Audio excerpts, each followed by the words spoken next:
शादी करनी है, सौदा नहीं।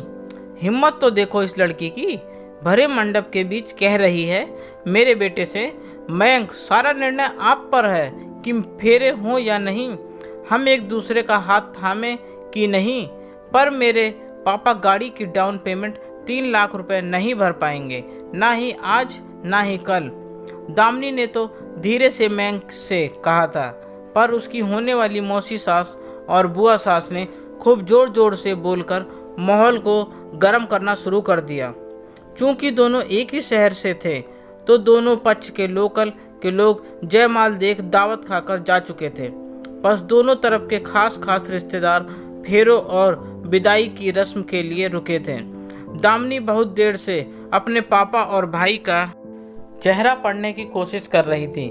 जयमाल के बाद से ही उनके चेहरों पर अजीब सी उलझन और चिंता दिख रही थी। पहले तो उसे लगा जैसे जैसे विदाई का समय आ रहा है पापा भैया को टेंशन हो रही होगी, पर नहीं, ये उलझन तो कुछ और ही थी। और इसी शक को दूर करने के लिए उसने इशारे से अपनी छोटी बहन को बुलाया और सारा माजरा किसी भी तरह पता करने को कहा। पंडित जी फेरों की तैयारी कर रहे थे। दामिनी एक बड़े भाई और छोटी बहन के बीच की बेटी है। माँ, पापा और उनका छोटा सा परिवार। भाई की शादी अभी नहीं हुई थी। पापा कॉलेज के लेक्चरर और भाई की अभी पिछले साल ही जॉब लगी थी।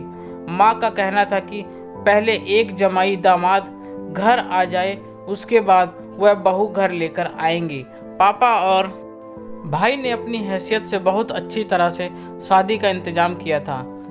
अपने ही शहर का लड़का था, पापा का बिजनेस और लड़का गुड़गांव जॉब करता था।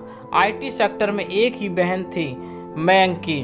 छोटा सा परिवार सब कुछ देख सुनकर आपस में सारी बातें करके मयंक और दामिनी को एक दूसरे से मिलवाकर आप कह सकते हैं कि दोनों पक्षों ने आर्थिक पारिवारिक सारी स्थितियों को खूब समझकर ये रिश्ता किया था। फिर शादी के दिन भरे मंडप में ये डिमांड क्यों? हाँ, गाड़ी की बात हुई थी। उसके लिए मयंक कह रहे थे कि वह डाउन पेमेंट देकर गाड़ी लेगा और इंस्टॉलमेंट भी वह ही भरेगा। आखिर नई गाड़ी लेने का शौक उसका है और वह इसे पूरा करेगा। फिर यहाँ उसके पापा के ऊपर ये 3 लाख रुपए क्यों डालने? उसके पापा और भाई ने अपनी सामर्थ्य के हिसाब से बहुत अच्छे से शादी का इंतजाम किया। गोल्ड से लेकर जितनी भी सुख सुविधाओं की चीज़ वह अपनी बेटी को देना चाहते थे उन्होंने दी। सभी घर वालों रिश्तेदारों का पूरा मान सम्मान किया और जितनी रस्में थी सब अच्छे से निभाई।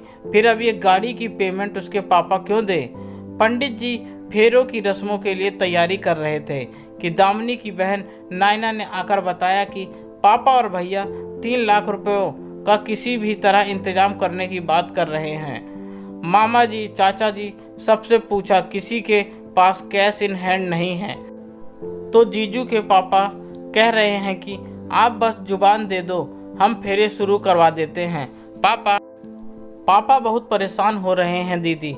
ऐसे में सबसे पहले दामिनी को मयंक से बात करना ही ठीक लगा और फेरों के लिए बैठी दामिनी ने धीरे से मयंक की राय जाननी चाहिए, क्योंकि वह उसकी संगनी बनने जा रही थी। उसके सारे रिश्ते मयंक से ही तय होने थे। मयंक अपने पैरों पर खड़ा है तो अपनी ज़रूरत और शौक़ के लिए वह मेरे पापा पर डिमांड क्यों?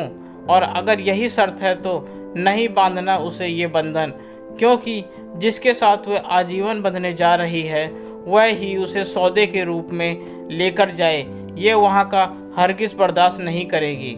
मयंक समझदार, पढ़ा लिखा और भावनाओं को समझने वाला इंसान निकला।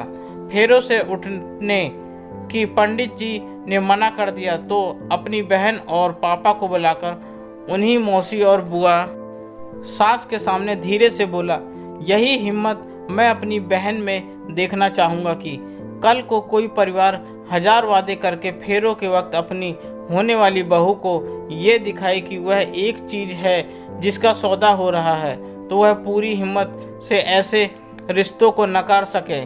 पापा, हम अपनी इच्छाओं के लिए खुद सामर्थ्य हैं, फिर किसी और के परिवार से ये उम्मीद क्यों? हम शादी करने आए हैं, एक सुंदर बंधन में बंधने, किसी का सौदा करने नहीं। घर वालों के मुंह बन रहे थे, पर दामिनी ऐसा पति पाकर खुश हो रही थी।